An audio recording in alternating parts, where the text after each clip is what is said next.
잠언 16번째 시간입니다. 오늘 말씀은 잠언 10장 13절부터 21절 말씀입니다.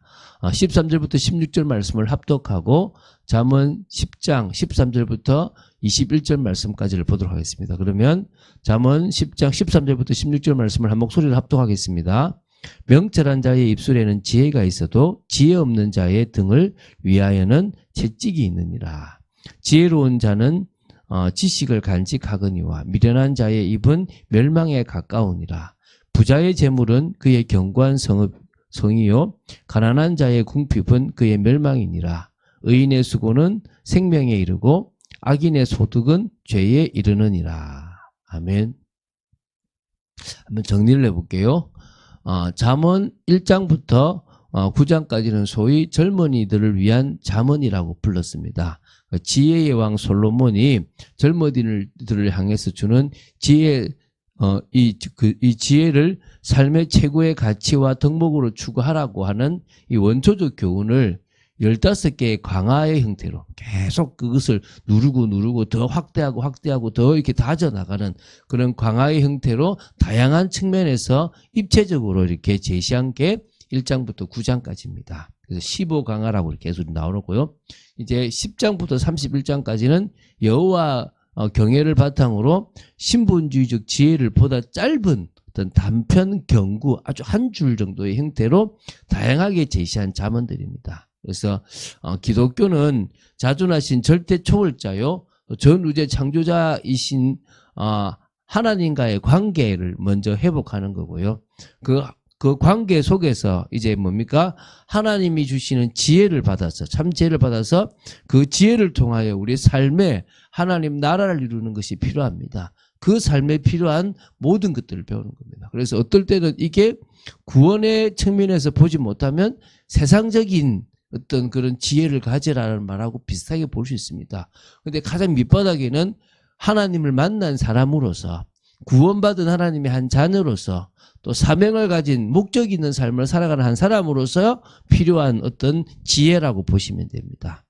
자, 그래서 잠언 10장 1절부터 22장 16절까지가 총 솔로몬 375개의 단편 경구 선집이라고 보시면 되고요. 그 중에서 지금 이제 10장 1절부터 15장 33절까지를 보는데 대부분 반이 대구적인 방법을 써서 의인과 악인 또 지혜자와 또 우매자의 어떤 악인의 어떤 그런 삶의 자세 또 운명을 좀 대조하면서 이렇게 해서 한 184개의 단편 경구들을 지금 봅니다. 그 중에 지금 이제 오늘 보게 될 잠언 10장 13절부터 21절은 그 전체의 일부라고 보시면 되겠고요. 그래서 13경구부터 21경구까지라고 보시면 됩니다. 자, 그러면은 먼저 13절부터 17절을 보겠습니다. 5개의 경구인데요. 안전과 생명의 길과 또 패망과 죄의 길을 대조하여서 생명의 길을 따라가고 죄의 길을 버리고 지혜로운 삶을 살아가라라는 것을 교훈합니다.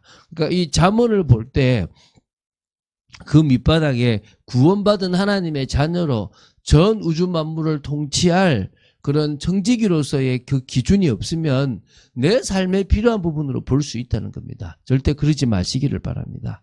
자, 13절 14절을 먼저 볼게요.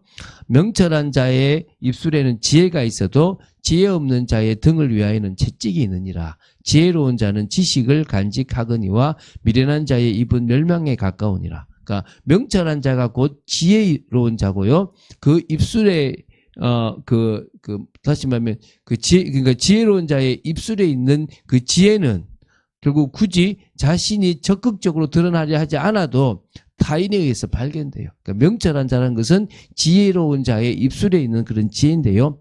그런 다른 사람들이 저 사람 품이 있구나, 저 사람 지식이 있구나, 저 사람 정말 깊구나 이런 것들을 알게 돼 있는 겁니다.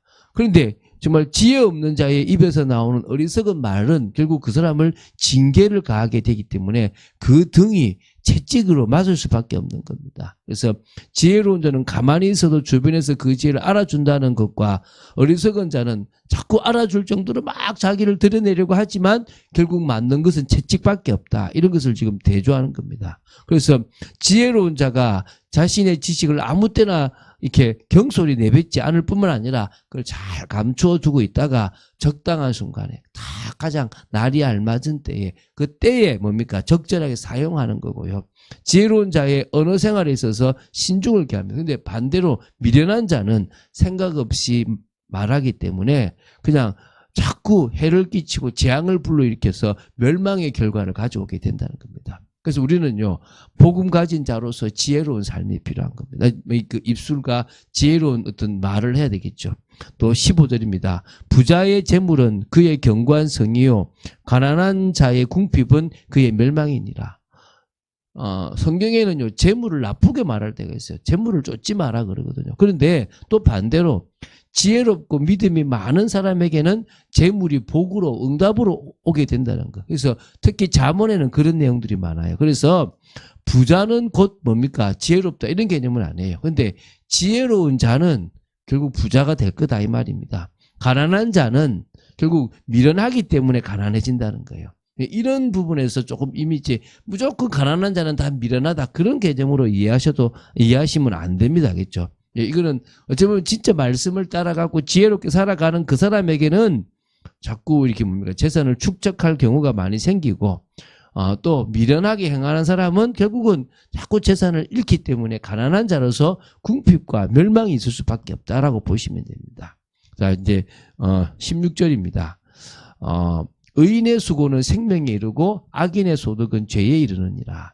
하나님을 의지하는 지혜로운 자들이 열심히 노력한 대가는 부와 행복을 얻을 수 있습니다.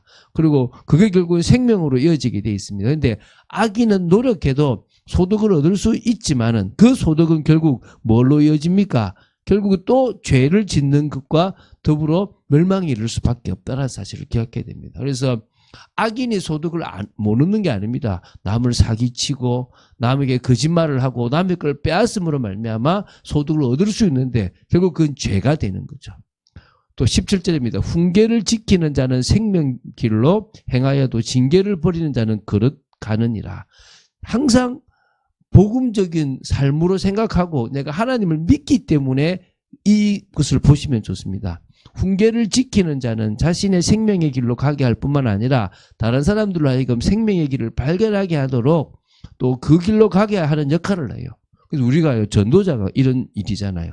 그런 의미에서 훈계를 무시하지 않고 철저하게 지키는 자는 자신은 물론 타인에게 큰 복을 줍니다. 그러나 징계를 버릴 때 자신의 그릇된 길로 빠져들 뿐만 아니라 다른 사람들에게도 나쁜 영향을 미쳐 잘못된 삶을 살게 합니다. 그래서 이 징계를 버리면 안 돼요. 이건 무슨 말입니까? 남이 잘못된 소리 싫어 나는 안 듣겠다라고 하지 말고 그것을 들어야만 그릇된 길을 빠져나올 수가 있는 겁니다. 자, 이제 18절부터 21절인데요. 4개의 경구입니다. 말이라는 언어라고 하는 이 소재로 한 1년의 경구를 모아놓았다고 보시면 되고요. 다른 사람에게 유익을 주는 말을 하는 것이 지혜로운 처신이다라고 하는 그런 교훈입니다.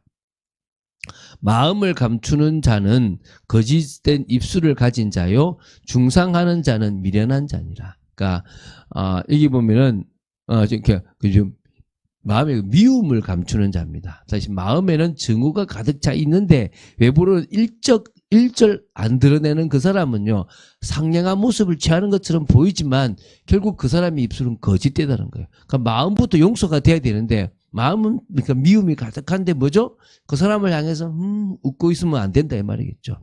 또 중상하는 자는 상대방을 해치고 자신의 유익을 도모하기 위하여 거침없이 타인을 비방하지만 상대방이 치명적인 해악을 끼칠 뿐만 아니라 자신조차도 멸망에 이르게 한다는 것입니다.